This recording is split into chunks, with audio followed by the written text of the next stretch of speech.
স্মরণ করুন ওই সময়কে যখন আপনি কাদা মাটি থেকে পাখির আকৃতি আপনি বানাইতেন, বানানোর পর এটার মধ্যে আপনি ফু দিতেন। ফু দেওয়ার পর ওই কাদা মাটির আকৃতি যেটা আপনি পাখির রূপ দিয়েছিলেন, এটার মধ্যে ফু দেওয়ার পর আমি আল্লাহর হুকুমে বাস্তব পাখির মতো উড়া শুরু করে দেন।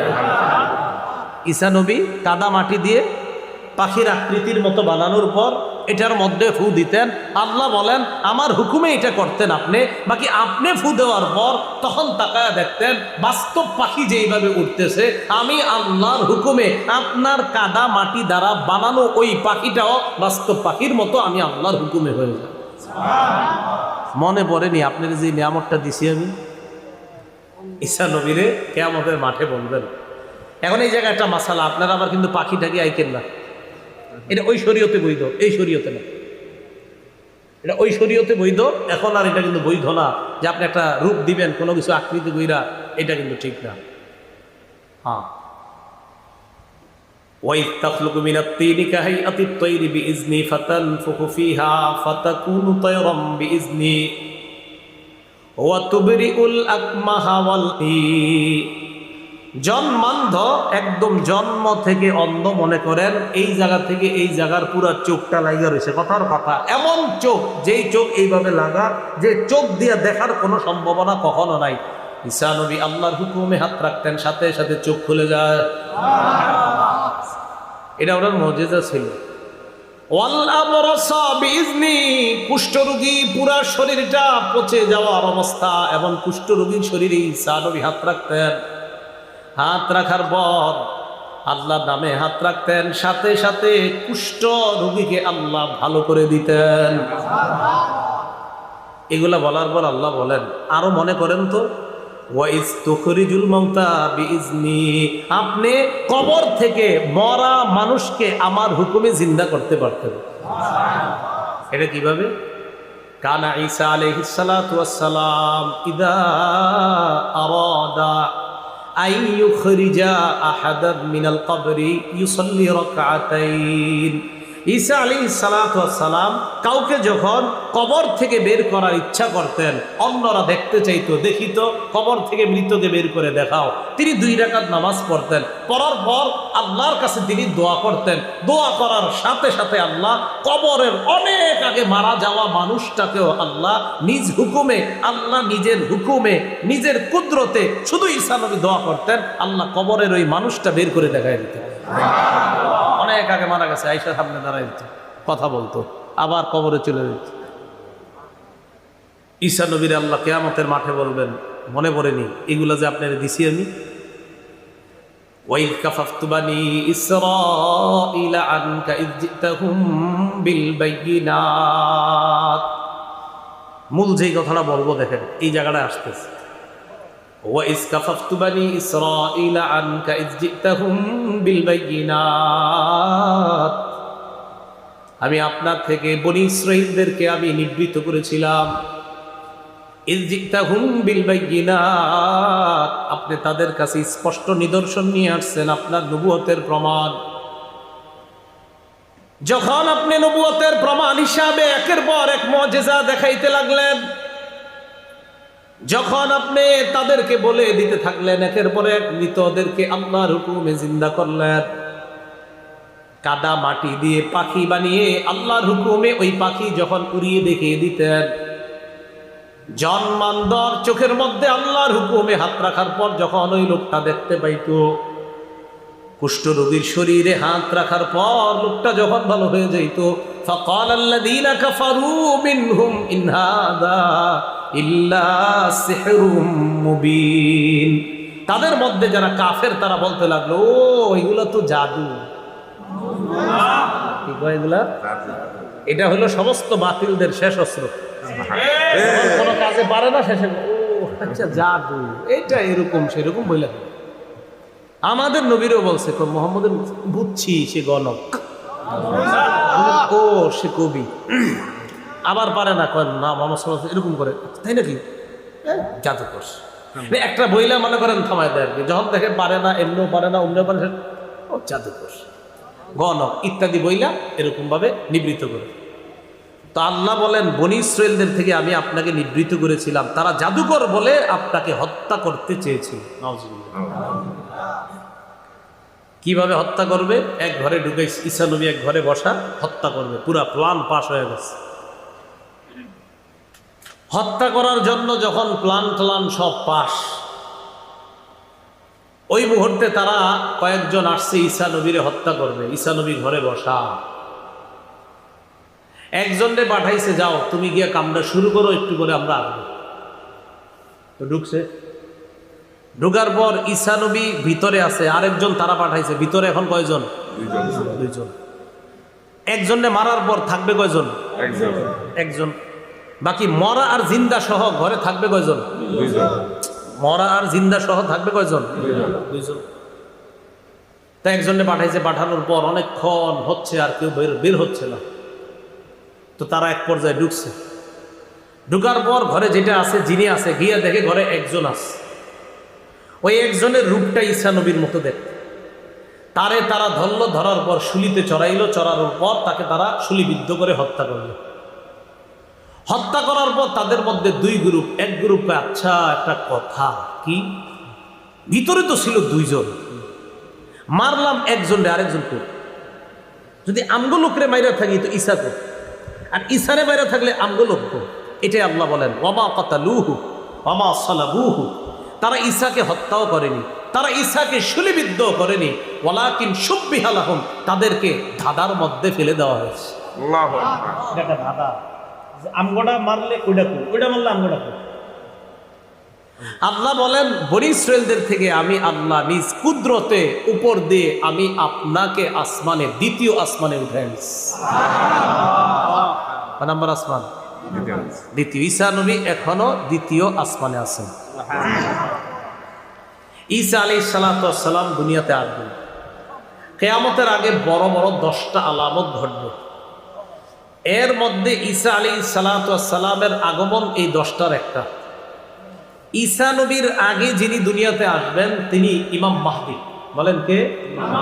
মাহদি। এখন কথা হলো মাহদি কে হবেন? মাহদি মনে করেন আপনাদের মুন্সিগঞ্জের কেউ হঠাৎ দাবি করলো আমি মাহদি। কিছুদিন আগে এক লোক বাংলা ভাষায় বলতেছে, কোন রমজানে জানি ওনারে স্বপ্নে দেখাইছে আল্লাহ নাকি বলছে ইন্না জাআলনাকা খলিফাতান ফিল আরদ, আমি আপনারে খেলাফত দিলাম, আপনি মাহদি। আল্লাহ বলছেন। আর ঈদের পরে তিনি স্বপ্নে দেখছে মুহাম্মদ সাল্লাল্লাহু আলাইহি ওয়াসাল্লাম আয়েশা বলছে হ্যাঁ তুমি মাহদি। উনিও দাবি করে বলছে আমি মাহদি। কোনো চিপা চুপা থেকে ইমাম মাহদি নিজেরে বলবে না আমি মাহদি, মাথায় রাখবেন। মাহদি কে হবে এই ব্যাপারে হাদিসে আছে। আমার সাথে বাংলা বলেন, বলেন মাহদি তিনি হবেন। বলেন যার সাথে আমাদের নবীর বক্তব্য মিলে যাবে তিনি হবেন মাহদি।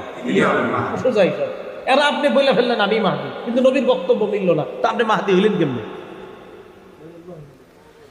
মাহদি যিনি হবে, খুব মন দিয়ে শোনেন, মাহদি যিনি হবেন তিনি 7 বছর অথবা 9 বছর রাজত্ব করবেন। কয় বছর?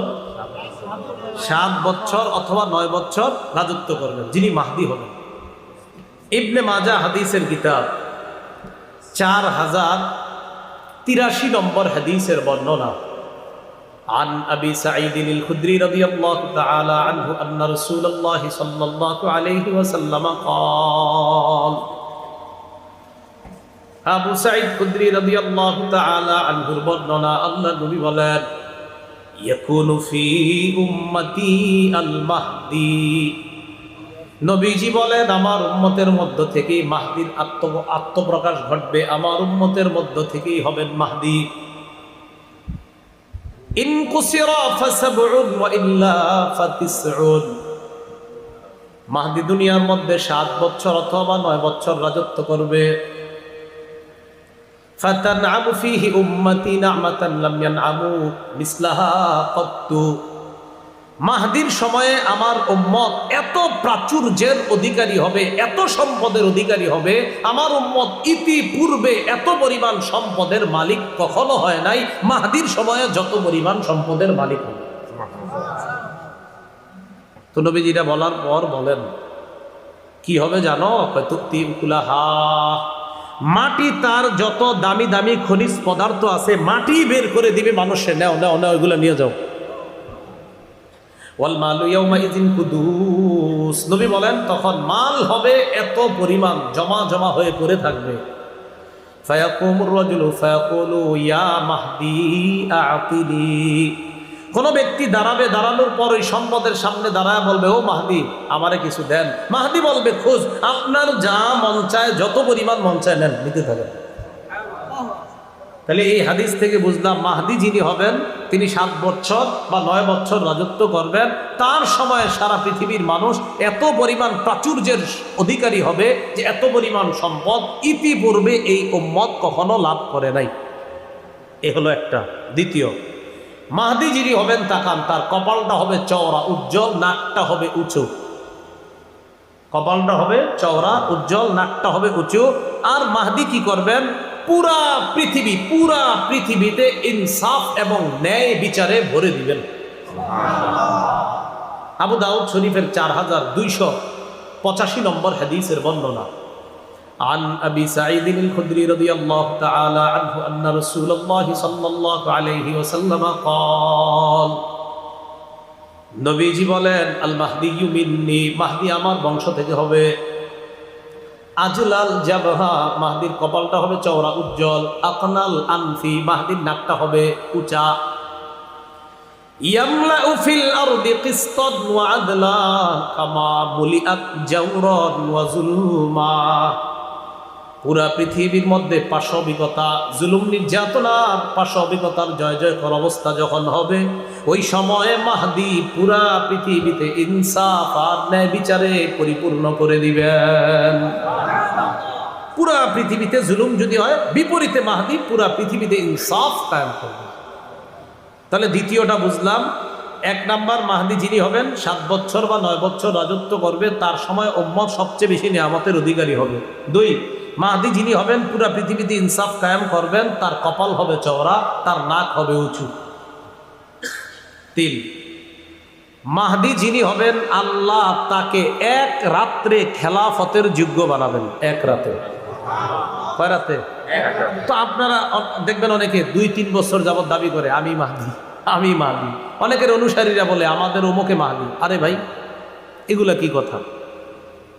ইবনে মাজাহ 4085 নম্বর হাদিসের বর্ণনা। عن علي بن أبي طالب رضي الله تعالى عنه قال قال رسول الله صلى الله عليه وسلم, নবীজি বলেন, আল মাহদিয়্যু মিন্না আহলাল বাইত, আল্লাহ নবী হলেন মাহদি হবে আমাদের আহলে বাইতদের অন্তর্ভুক্ত, আমাদের আহলে বাইতদের মধ্য থেকেই হবে মাহদি। ইউসলিহুল্লাহু ফি লাইলা, 1 রাতে আল্লাহ তাকে খেলাফতের সমস্ত যোগ্যতা দান করবেন। 4 নাম্বার, মাহদি হযরত ফাতেমা রাদিয়াল্লাহু তাআলা আনহার বংশ থেকে হবে। কার থেকে? আর মনে করেন আপনি বললেন মাহদি, তো আপনার বংশে কি ফাতেমা? তো এখন কেমনে আপনি মাহদি হবেন? তো এরকম মাঝে বললে হবে না। নবীর সবগুলা কথা এক ব্যক্তির সাথে মিলতে হবে, তাহলে তিনি হবে মাহদি। ইবনে মাজাহ 4086 নম্বর হাদিস। عن سعيد بن المسيب رحمه الله كنا عند أم سلمة رضي الله تعالى عنها فتذكرنا المهدية। সাঈদ ইবনুল মুসাইয়্যিব বলেন, আমরা নবীজির বিবি আম্মাজান উম্মে সালামার কাছে ছিলাম, তখন আমরা মাহদির ব্যাপারে আলোচনা করলাম। মাহদির ব্যাপারে আলোচনা করার পর আম্মাজান উম্মে সালামা বললেন, সামিআতু রাসূলুল্লাহি সাল্লাল্লাহু আলাইহি ওয়াসাল্লাম ইয়াকুল আল মাহদিয়্যু মিন ওয়ালাদি ফাতিমা। নবীজির বিবি বলেন, আমি নবীকে বলতে শুনেছি মাহদি ফাতেমার বংশধর হবে। কার বংশধর? ফাতেমা নবীর বংশের, নবীজির বংশে ফাতেমা, ফাতেমার বংশ থেকে হাসান হবে, এই হাসান থেকে হবে মাহদি। সুবহানাল্লাহ। এইভাবে আর কি নবী বললেন যে ফাতেমার বংশধর, মানে নবীজির থেকে ফাতেমা, ফাতেমা থেকে হাসান, আর হাসানের বংশ থেকে হবে ইমাম মাহদি। হাসানের বংশ থেকে যা আসবে, দলিল আবু দাউদ শরীফের 4292 নম্বর হাদিস, 4292। এই হাদিসের মধ্যে আছে, নাযরা আলী ইবনে আবি তালিব রাদিয়াল্লাহু তাআলা আন ইলা ইবনিহিল হাসান, হযরত আলী তার সন্তান হাসানের দিকে তাকাইলেন, হযরত আলী তার সন্তান হাসানের দিকে তাকাইলেন, তাকায় বললেন, ইন্না ইবনি হাদা সাইয়্যিদুন, আমার এই সন্তান হাসান সে জান্নাতের যুবকদের সর্দার হবে। কামা সাম্মাহুন নবী সাল্লাল্লাহু আলাইহি ওয়াসাল্লাম, যেমনটি নবীজি বলেছেন যে হাসান হবে জান্নাতের যুবকদের সর্দার। আর কি, ওয়াসায়াখরুজু মিন সুলবিহি রাজুলুন ইউসাম্মা বিইসমি নবিয়িকুম মুহাম্মদ সাল্লাল্লাহু আলাইহি ওয়াসাল্লাম, তার বংশ থেকে একজন লোক বের হবে, যেই লোকটার নাম রাখা হবে তোমাদের নবীর নামে। সুবহানাল্লাহ। তাহলে মাহদির নাম নবীর নামে হবে। বলেন, মাহদির নাম কার নামে হবে? নবীর নামে হবে। ইউশবিহু ফি খুলকিহি, মাহদির চরিত্রটা মুহাম্মদ সাল্লাল্লাহু আলাইহি সাল্লামের চরিত্রের মতো হবে। তাহলে একটুগুলো পেয়ে গেলাম। আর কি, আবু দাউদ শরীফের 4282 নম্বর হাদিসে রাসূল বলেন, ইউওয়াতিউ ইসমুহু ইসমি ওয়া ইসমু আবিহি ইসমু আবি, মাহদির নাম হবে আমার নামে, মাহদির আব্বার নাম হবে আমার আব্বার নামে। নবীর আব্বার নাম কি? আব্দুল্লাহ। মাহদির আব্বার নাম হবে আব্দুল্লাহ। মনে করেন আমার আব্বার নাম হাবিব, আর আমি যদি কই মাহদি, হইল না তো?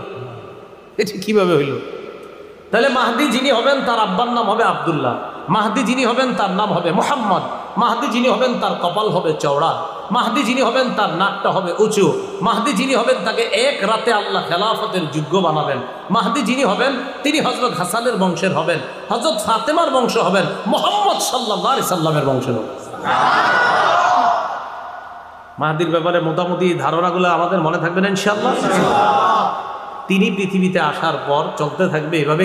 একদিন ফজরের নামাজের সময় ঈসা আলাইহিস সালাতু ওয়াস সালাম আয়েশা মসজিদে উপস্থিত হবে। তো ঈসা নবীর আল্লাহ কোন জায়গায় রাখছে এখন?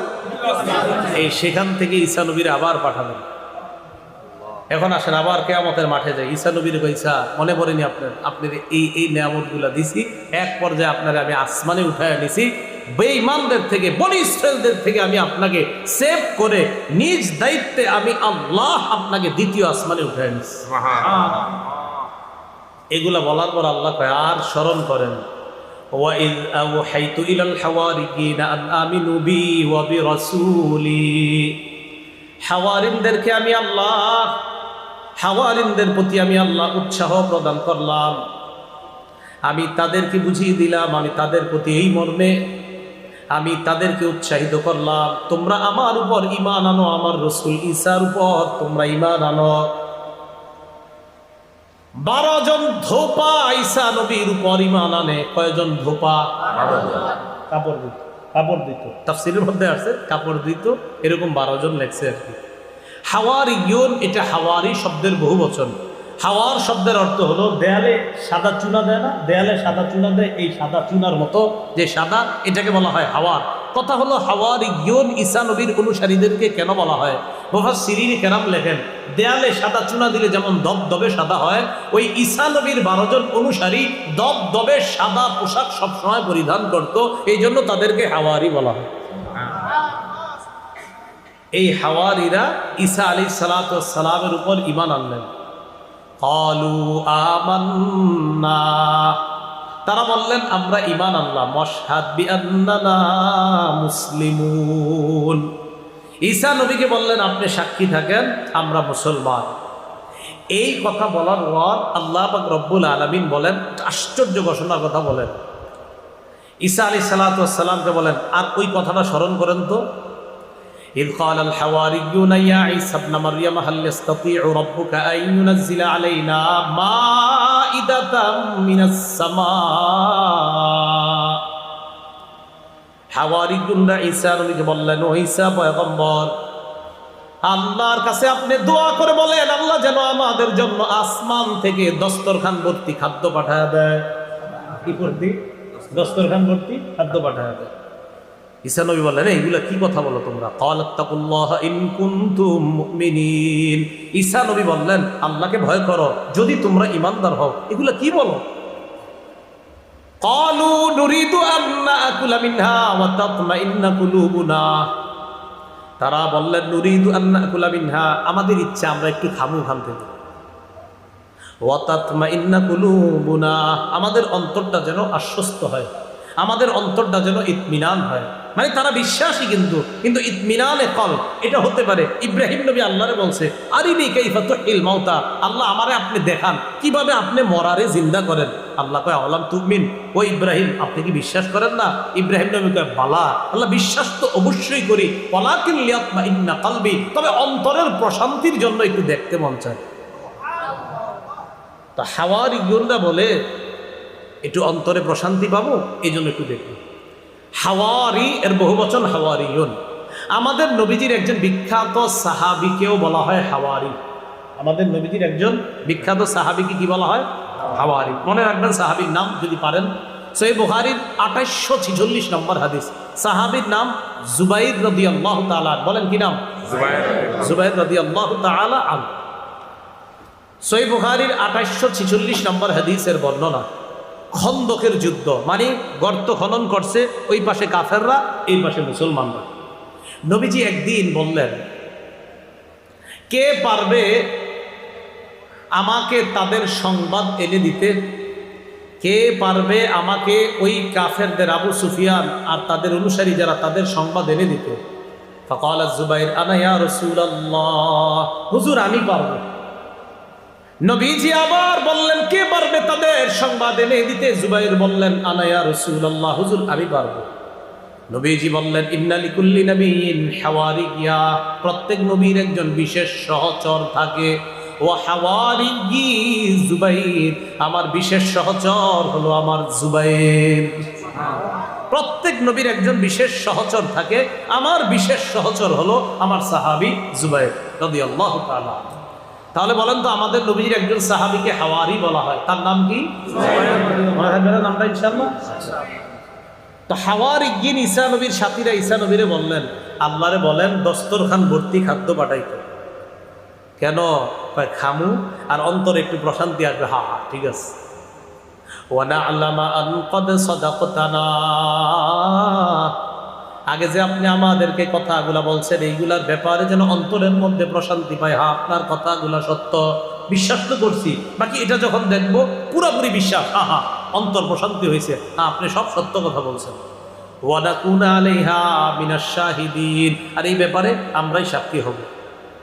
এই কথা বলার পর ঈসা নবী আল্লাহরে বললেন, ক্বালা ঈসা ইবনু মারইয়াম আল্লাহুম্মা রাব্বানা আনজিল আলাইনা মাইদাতাম মিনাস সামা।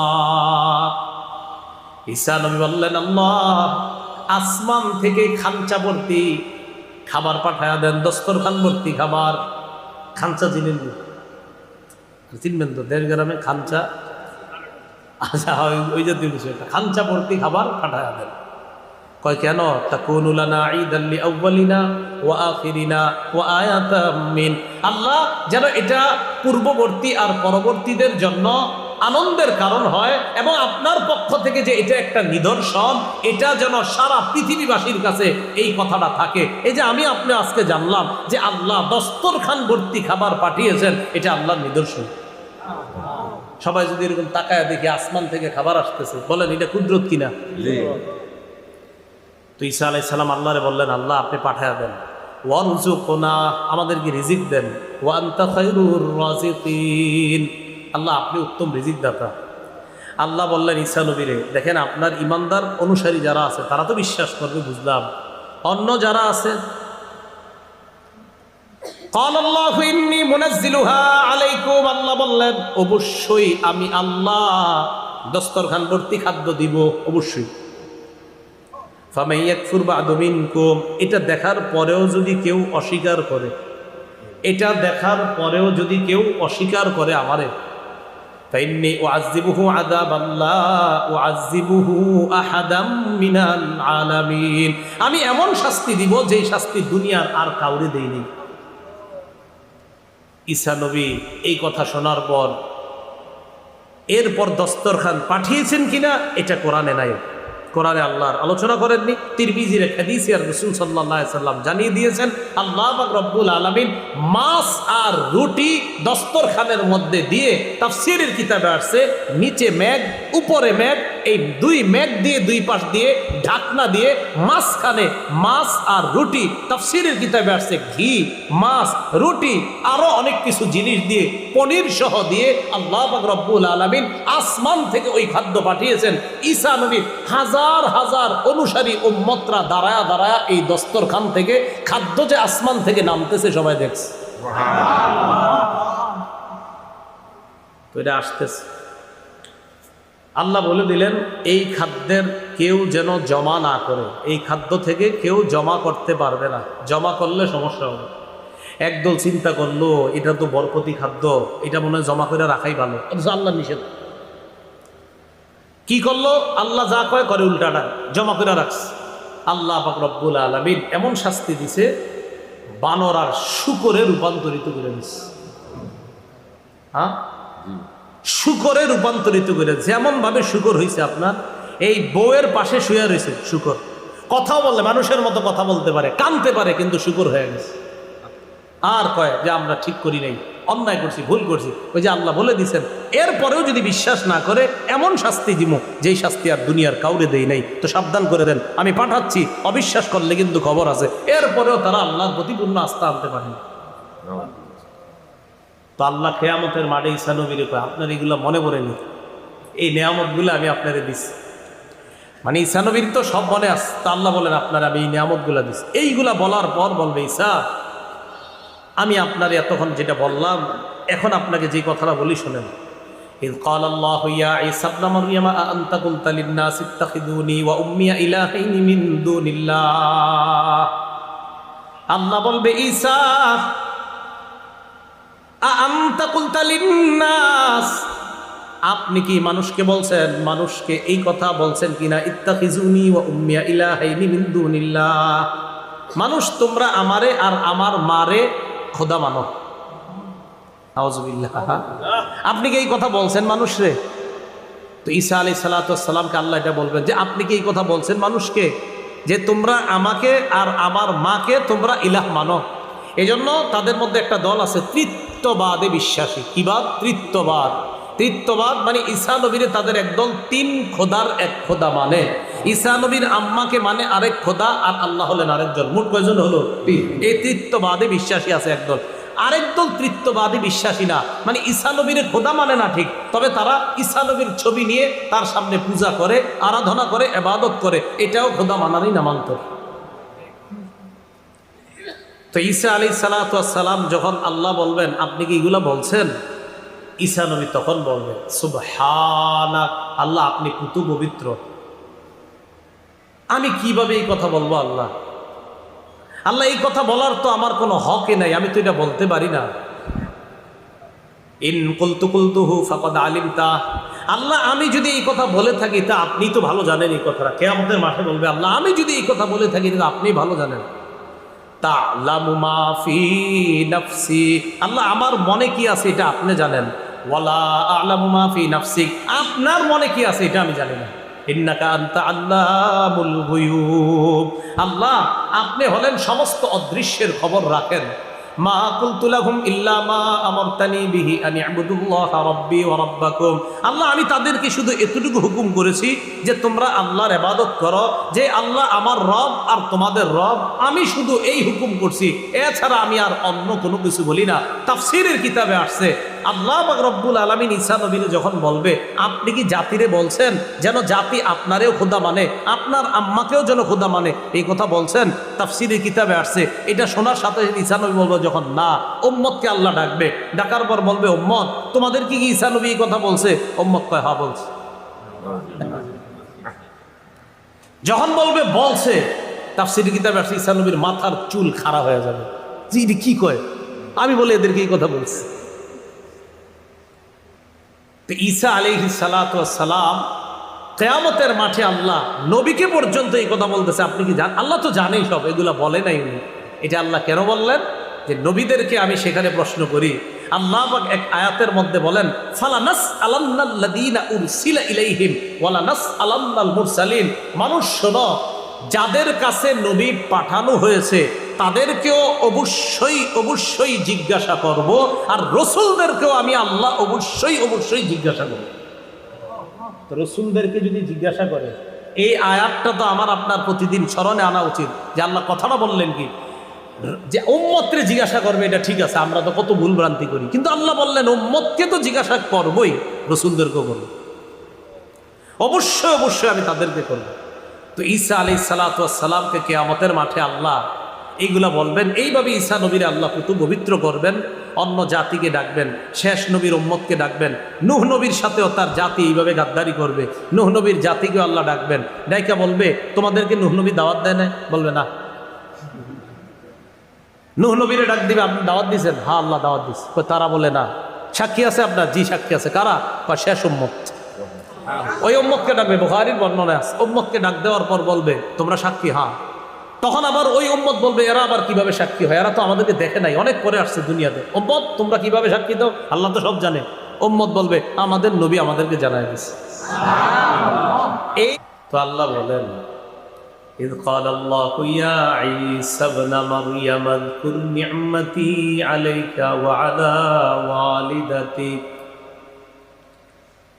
কিয়ামতের ময়দানে আল্লাহ পাক রব্বুল আলামিন ঈসা আলাইহিস সালাতু ওয়াস সালামকে বলবেন, ইয়া ঈসা ইবন মারইয়াম, হে মারইয়ামের সন্তান ঈসা, উযকুর নি'মাতি আলাইকা ওয়া আলা ওয়ালিদাতিক, স্মরণ করুন ওই সময়কে যেই সময় আমার নিয়ামত আপনার উপর আর আপনার মা মারিয়ামের উপর, তথা আপনার উপর আর আপনার মা মারিয়ামের উপর আমার যেই নিয়ামত আছে, আমি আল্লাহর ওই নিয়ামতের কথা স্মরণ করেন। ঈসা নবীরে কিয়ামতের মাঠে আল্লাহ বলবেন কি নিয়ামত? মারিয়াম আল্লাহর পক্ষ থেকে নিয়ামত হলো এইভাবে, মারিয়ামের মা যিনি ছিলেন তার নাম হান্না। কি নাম? হান্না। মারিয়ামের আব্বার নাম ইমরান। এই ইমরান তিনি ছিলেন বাইতুল মুকদ্দাসের ইমাম। ইমরানের স্ত্রীর নাম হান্না। হান্না গর্ভবতী হলেন। গর্ভে যে সন্তান আসছে সেই সন্তানের ব্যাপারে তিনি মানত করলেন। সূরা আলী ইমরানের ৩৫ নম্বর আয়াতে আল্লাহ বলেন, ইয ক্বালাত ইমরাতু ইমরান রাব্বি ইন্নী নাযারতু লাকা মা ফী বাতনি মুহাররারা। আল্লাহ, আমার পেটে যেই সন্তান, ইমরানের স্ত্রী হান্না আল্লাহর কাছে বললেন, আল্লাহ আমার পেটে যেই সন্তান, এই সন্তানটাকে দুনিয়ার বিভিন্ন কাজ কর্ম থেকে মুক্ত রেখে একমাত্র আপনার জন্যই উৎসর্গ করে দিলাম। সন্তান এখনো দুনিয়াতে আসেনি, পেটে থাকতে। ফালাম্মা ওয়াদাআতহা ক্বালাত রাব্বি ইন্নী ওয়াদাতুহা উনসা। মারিয়ামের মা হান্না যখন সন্তান প্রসব করলেন, সমস্যা হচ্ছে, হান্না যখন সন্তান প্রসব করলেন, সন্তান প্রসব করার পর দেখলেন তার সন্তান একটা মেয়ে। তো হান্না তখন বললেন, ইন্নী ওয়াদাতুহা উনসা। আল্লাহ, আমি তো কন্যা সন্তান প্রসব করলাম, আমি না মানত করেছিলাম এটারে দুনিয়া থেকে মুক্ত রেখে আপনার জন্য মানত করে দিলাম, উৎসর্গ করে দিলাম, এখন দেখি আমার মেয়ে সন্তান। ওয়াল্লাহু আ'লামু বিমা ওয়াদাআত। মারিয়ামের মা যে মেয়ে সন্তান জন্ম দিছে এটা সবচেয়ে ভালো জানে আল্লাহ। তো আল্লাহ এটা জানে, ওয়ালাইসাজ যাকারু কাল উনসা। আল্লাহ বলেন কিছু পুরুষ আছে যারা নারীদের মতো না। আরে তোমার যে মেয়ে হয়েছে এটা তো সাধারণ মেয়ে না, হাজারো পুরুষ আছে এমন যারা তোমার এই মেয়ের সমপর্যায়েরও হওয়ার সম্ভাবনা না। এমন অনেক পুরুষের চাইতো তোমার এই মেয়েকে আমি আল্লাহ দামি বানিয়েছি। যদিও তোমার এটা মেয়ে, হাজারো পুরুষ থেকে তোমার মেয়ে হবে দামি। তো আল্লাহ বললেন, ওয়ালাইসা যাকারু কাল উনসা, সব পুরুষ নারীর মতো না। মানে অনেক পুরুষ আছে এমন আর অনেক নারী আছে এমন, ইবাদত করতে করতে একটা নারী এমন পর্যায়ে পৌঁছে যায় যে একটা পুরুষ ইবাদতে তার সমপর্যায়ের হতে পারে না। আল্লাহ বলেন, আমি তো তোমাকে এমন এক মেয়ে দান করেছি, আবেদা হবে, জাহেদা হবে, তাহেরা হবে, পবিত্র হবে। শুধু তাই নয়, আল্লাহ পাক মারিয়ামকে ওই জগতে, গোটা জগতের নারীদের উপর শ্রেষ্ঠত্ব দান করেছে। ওই যে কিয়ামতের মাঠে আল্লাহ ঈসা নবীরে কয়, তোমার মার প্রতিও আমার নেয়ামত আছিল, তোমার উপরও আমার নেয়ামত আছিল, এটা স্মরণ করো তুমি। তোমার আম্মারেও আমি দুনিয়াতে আনছি, তোমার নানু চাইছিল একটা ছেলে হোক, কিন্তু তোমার নানিরে আমি দিছি মেয়ে। ঈসা নবীর নানি হান্না চাইছিল একটা ছেলে হোক, তো তোমার নানিরে দিছি মেয়ে। এটা আমি আল্লাহ নেয়ামত, কারণ তোমার মাকে গোটা জগতের উপর আমি শ্রেষ্ঠত্ব দান করেছি। আল্লাহ পাক রব্বুল আলামিন ঈসা আলাইহিস সালাতু ওয়াস সালামের উপর যে নিয়ামত দান করেছেন সেটা কি? অনেকগুলা নিয়ামত ঈসা নবীর উপর আল্লাহর। এর মধ্যে একটা হলো ঈসা আলাইহিস সালাতু ওয়াস সালামকে আল্লাহ বাবা ছাড়া কুদরতি ভাবে কুন ফায়াকুন হও হয়ে গেছে, এই কালিমার মাধ্যমে ঈসা নবীকে বাপ ছাড়া দুনিয়াতে এনে পুরা জগতে আল্লাহ তার কুদরত প্রকাশ করছেন। ভালো করে মনে রাখবেন, এই পৃথিবীতে মানুষ সৃষ্টি আল্লাহ করেছেন, এর মধ্যে 4টা পদ্ধতি পাওয়া যায়। বলেন কয়টা? 4টা। 1 নাম্বার, কোন নারী পুরুষ ছাড়াই আল্লাহ প্রথম আদম আলাইহিস সালাতু ওয়াস সালামরে বানাইছে। নারী পুরুষ ছাড়াই আল্লাহ কুদরতি ভাবে বানাইছে। কোন নবীরে? আদম আলাইহিস সালাম। 2, পুরুষের পাজর থেকে আম্মা হাওয়াকে বানাইছে, মানে আদম নবীর পাজর থেকে আম্মাজান হাওয়া আলাইহিস সালাতু ওয়াস সালামকে বানাইছে। তাহলে প্রথম যারে বানাইছে কোন নারী পুরুষের সংমিশ্রণ প্রয়োজন হয়নি। দ্বিতীয় যাকে বানাইলেন আল্লাহ, আদম নবীর পাজর থেকেই বানিয়ে দিয়েছেন। 3, আমরা যারা বর্তমান পৃথিবীতে আছি, স্বামী স্ত্রীর বৈধ এক পদ্ধতিতে, আল্লাহ প্রদত্ত এক পদ্ধতিতে মানুষ সৃষ্টির যে ধারাবাহিকতা আল্লাহ রেখেছেন, রাখবেন, এটা আরেকটা। কটা হলো? 3টা। 4, বাবা ছাড়া শুধু মায়ের পেট থেকে আল্লাহ তার কুদরত প্রকাশ করেছেন, ঈসা নবীকে বাপ ছাড়া দুনিয়াতে সৃষ্টি করেছে। কটা হলো? এই 4 পদ্ধতি। তো ঈসা নবীরে আল্লাহ বললেন, এটা তোমার মার প্রতি নেয়ামত, তোমার আম্মারে আমি এমন বানাইলাম, আর তোমার প্রতি আমার নেয়ামত আছে, এটিও স্মরণ করো। কি নেয়ামত? তোমার আম্মা জনগণ থেকে আড়াল হয়ে পূর্ব দিকে চলে গেছে। ফান্তাবাজাত মিন আহলিহা মাকানান শারকিয়া, তোমার আম্মা পূর্ব দিকে চলে গেছে। পূর্ব দিকে চলে যাওয়ার পর ফাত্তাখাযাত মিন দুনিহিম হিজাবা, মারিয়াম তার মাঝে আর জনগণের মাঝে একটা পর্দা দিলেন। মুফাসসিরিনে কেরাম বলেন, পর্দা দেওয়ার 2টি কারণ হতে পারে। 1, গোসল করার জন্য। 2, পর্দা দিয়েছেন তিনি মানুষ থেকে আলাদা হয়ে একা একই নির্জনে আল্লাহর ইবাদত করার জন্য। তো মারিয়াম যখন সেখানে পর্দার আড়ালে গেলেন, যাওয়ার পর ফারসালনা ইলাইহা রূহানা, আমি আমার রূহকে পাঠায়া দিলাম সেখানে, তথা জিবরিল আমিনকে পাঠাইলাম। ফাতামাসসালা লাহা বাশারান সাওয়িয়া, জিবরিল একটা মানুষের রূপ ধারণ করে মারিয়ামের সামনে উপস্থিত হলো। মারিয়ামের সামনে উপস্থিত হওয়ার পর ক্বালাত ইন্নী আউযু বিররহমানি মিনকা ইন কুনতা তাকিয়া,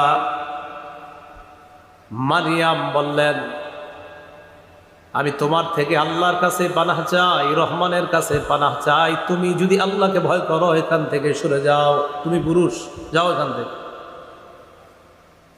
জিবরিল আমিন জবাব দেয়, ক্বালা ইন্নামা আনা রাসূলু রাব্বিক লিআহাবা লাকি গুলামান যাকিয়া, আমি দুনিয়ার কোনো মানুষ নই, আমি তোমার রবের পক্ষ থেকে প্রেরিত ফেরেশতা। আপনি কেন আসছেন? লিআহাবালাকি গুলামান যাকিয়া, আল্লাহর পক্ষ থেকে তোমাকে একটা নেককার সন্তান দেওয়ার জন্য আসছে। সুবহানাল্লাহ। আরে আমার সন্তান হবে কিভাবে?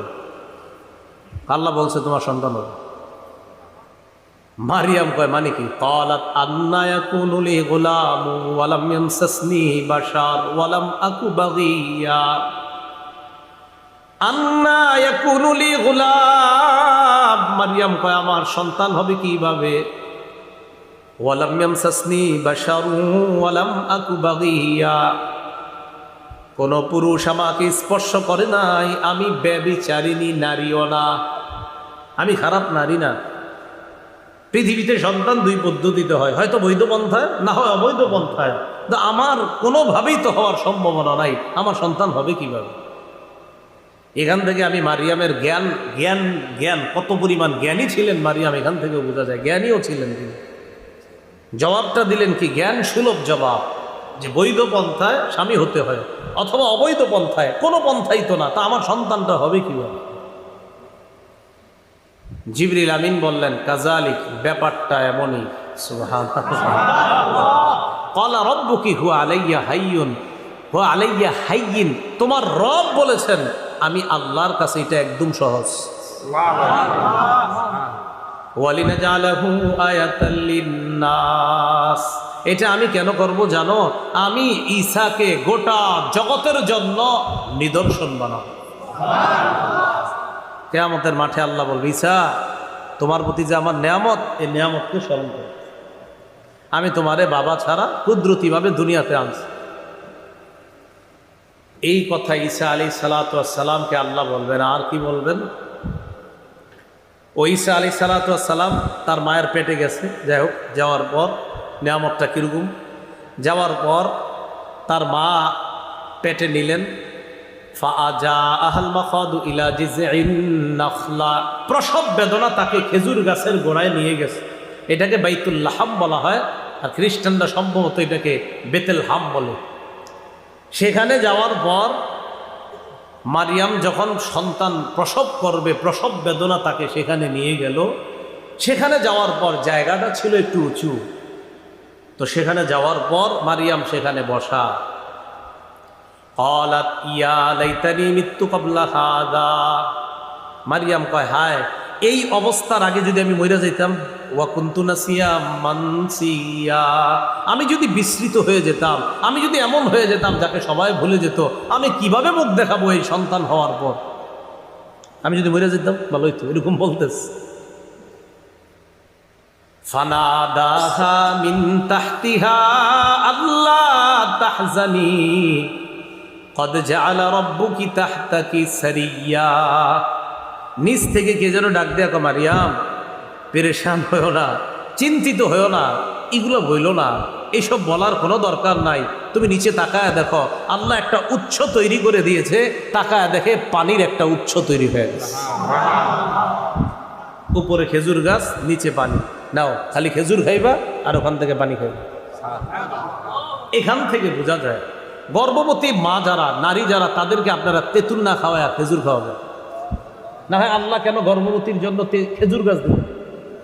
এই জন্য গর্ভবতী নারীকে খেজুর দিবেন, তো বোঝা যায় সন্তানের মেধা ভালো হবে, মেধা শার্প হবে। খায় শুধু তেঁতুল, মেধা হয় খারাপ। মাথা রাখবেন। তো মারিয়াম সেখানে বসা, বলে দিলেন ওয়াহুজ্জি ইলাইকি বিজিদঈন নাখলাতি তুসাকিত আলাইকি রুতবান জানিয়া, গাছে খেজুর থাক আর না থাক তোমার টেনশন করতে হবে না।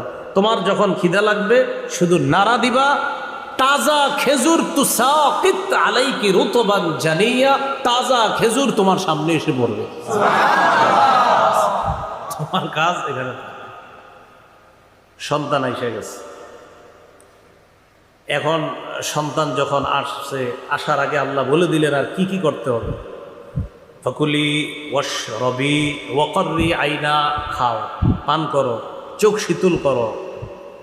ফাইম্মা তারাইন্না মিনাল বাশারি আহাদা, কোনো মানুষ যদি দেখো এরা ঝামেলা করবে তোমার সন্তান বাচ্চারে দেখলে, ফাকুলি ইন্নী নাযারতু লির-রহমানি সাওমা, তুমি বলবা আমি রহমানের জন্য মানত করলাম। সৌমা মানে হলো কথাবার্তা কোনো মানুষের সাথে বলবো না, এই কথাবার্তা বলা থেকে আমি মানত করলাম। ওই যুগে কথাবার্তা না বলাটাকেও সৌম বলা হতো। ফালান উকাল্লিমাল ইয়াওমা ইনসিয়া, আমি কোনো মানুষের সাথে কথা বলতে পারবো না। তো এই কথা আল্লাহ বলে দিলেন, কোনো পুরুষ কোনো মানুষের সাথে দেখা হলে এটা বলবা। ফাতাত বিহি কওমাহা তাহমিলু, বাচ্চা কোলে নিয়ে এলাকায় আসছে। ক্বালু ইয়া মারইয়ামু লাকাদ জিতি শাইআন ফারিয়া, ছি ছি মারইয়াম, তুমি কি করলা? তো ভারী অন্যায় করছো, মহা অন্যায় কাম, মানে দেখাই শুরু করে দিচ্ছে, তুমি এটা কি করলা? আর স্বাভাবিকভাবে আপনারাও এটা করতেন। আল্লাহ শিখাই দিছে কিছু বলবা না, তুমি খালি চুপচাপ থাকবা, বলবা আমি কথা বলি না, মানত করছি, এবার চুপচাপ থাকবা, কিচ্ছু বলবা না। জনগণ আইসা মারিয়ামকে খালি ডিস্টার্ব করতেন। ইয়া উখতা হারুনা মা কানা আবুকি ইমরাআ সাউইন ওয়া মা কানাত উম্মুকি বাগিয়া, ও হারুনের বোন, তোমার বাবা ইমরান তো এত খারাপ ছিল না, মনে আসেনি? ইমরান বাইতুল মুকাদ্দাসের ইমাম, যিনি মারিয়ামের বাবা ছিলেন, ও মনে রাখেন মারিয়াম দুনিয়াতে আসার আগেই তার বাবা মারা গিয়েছে। মারিয়াম দুনিয়াতে আসার আগেই তার বাবা মারা গিয়েছে। মারিয়ামকে যিনি লালন পালন করেছে তিনি জাকারিয়া আলাইহিস সালাতু ওয়াস সালাম। জাকারিয়া নবী হলেন হান্না, যিনি মারিয়ামের আম্মা, এই হান্নার ভগ্নিপতি, তার মানে মারিয়ামের খালু। তো মারিয়ামের প্রতি আল্লাহ নেয়ামত আরো আছে, অনেক নেয়ামত আছে। মারিয়ামকে মৌসুম ছাড়া আল্লাহ ফল খাওয়াইছে, খানা খাওয়াইছে, অনেক নেয়ামত আছে।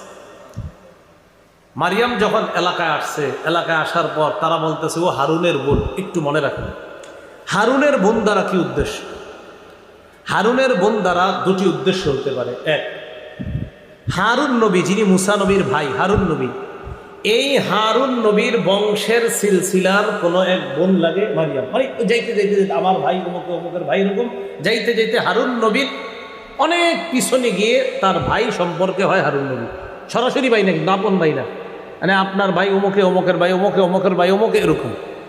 সেই হিসাবে তিনি হারুন নবীর বোন। তো এলাকার লোকেরা বলতো আর কি, ও হারুনের বোন, মানে হারুন নবীর বংশের বোন তুমি, মানে হারুন নবীর বংশের একজন বোন, ওই বংশের বোন তুমি, এই হিসাবে তাকে হারুনের বোন বলতো। এক। দুই, অথবা মারিয়ামের বংশেরই কেউ হারুন নামে ছিল, যে তার ভাই হিসাবে বিখ্যাত ছিল হারুন, সেই হিসাবে হারুনের বোন। তাহলে যদি মুসা নবীর ভাই নবী হারুন হয় তাহলে কিন্তু আপন ভাই না, অনেক পরে গিয়ে কোনো না কোনোভাবে ভাইয়ের সম্পর্কে ভাই, এরকম। আর যদি বলেন আপন ভাই তাহলে হবে হয়তো মারিয়ামের কোনো আপন ভাই হারুন ছিল নামে, অথবা তারই বংশের কোনো হারুন নামে ভাই ছিল। কথাটা মনে থাকবে তো? তো জনগণ বলল হারুনের বোন, তোমার বাবা তো এত খারাপ না, আর তোমার মাও তো খারাপ নারী ছিল না, তুমি এরকম হইলে কিভাবে? তো চুপচাপ, আল্লাহ তো বলছে কথা বলবেন না। ফাশারাত ইলাইহি, ইঙ্গিত করে দিস কি আমি কোনো কথা বলবো না, ওই ঈসার সাথে কথা বলো। ঈসা মানে দুধ পান করতেছে মায়ের কোলে, আস ছোট মানুষ, 3 দিন বয়স অথবা 40 দিন বয়স, একই কথা বলবে। জনগণ বাচ্চার দিকে তাকায় কয়, ক্বালু কাইফা নুকাল্লিমু মান কানা ফিল মাহদি সাবিয়া, কোলের বাচ্চার সাথে আমরা কিভাবে কথা বলবো? ঈসা নবীর ডিস্টার্ব হইতেছে, এত আওয়াজ। মাথাটা সরাইলেন, সরাই বললেন ক্বালা ইন্নী আবদুল্লাহ।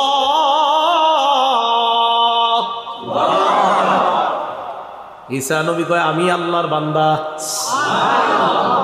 সব আকুরে তাকায় দিয়েছে, একটু মানুষ কথা কয়, কয় শুধু বান্দা না, শোনো আরো আস, আতানিয়াল কিতাব, আল্লাহ আমারে কিতাব দান করছে, ওয়াজআলানি নাবিয়্যা, আল্লাহ আমারে নবী বানাইছে। ছোট মানুষ এগুলো বলতেছে, এগুলো বইলা টইলা উনি আবার মায়ের কোলে আবার এটাই আল্লাহ কোরআনে বলছেন, ওয়ায়ুকাল্লিমুন নাসা ফিল মাহদি ওয়া কাহলা। ঈসা নবী মায়ের কোলেও কথা বলছে, বড় হওয়ার কথাও, বড় হওয়ার পরেও কথা বলছে। এটা আল্লাহর পক্ষ থেকে ছোটবেলায় নাবালেগ অবস্থায় যখন কেউ কথা বলার কল্পনাও করা যায় না, ওই অবস্থায় ঈসা নবীর মুখ দিয়ে কথা বলাটা, এটা ছিল আল্লাহর পক্ষ থেকে ঈসা নবীর মুআজিজা। কিয়ামতের মাঠে আল্লাহ কয়, ঈসা তোমার প্রতি যে নিয়ামত আর তোমার আম্মার প্রতি যে নিয়ামত এটা স্মরণ করো। তাহলে বুঝে আসছে নিয়ামতগুলা। আর কি, ইয আইয়াতুকা বিরূহিল কুদুস, স্মরণ করো যখন আমি তোমাকে রূহুল কুদুস দ্বারা শক্তিশালী করলাম। এই রূহুল কুদুস দ্বারা কি উদ্দেশ্য? রূহুল কুদুস দ্বারা উদ্দেশ্য হলো জিবরিল আলাইহিস সালাতু ওয়াস সালাম। সহিহ বুখারীর বর্ণনা 453 নম্বর হাদিসের বর্ণনা।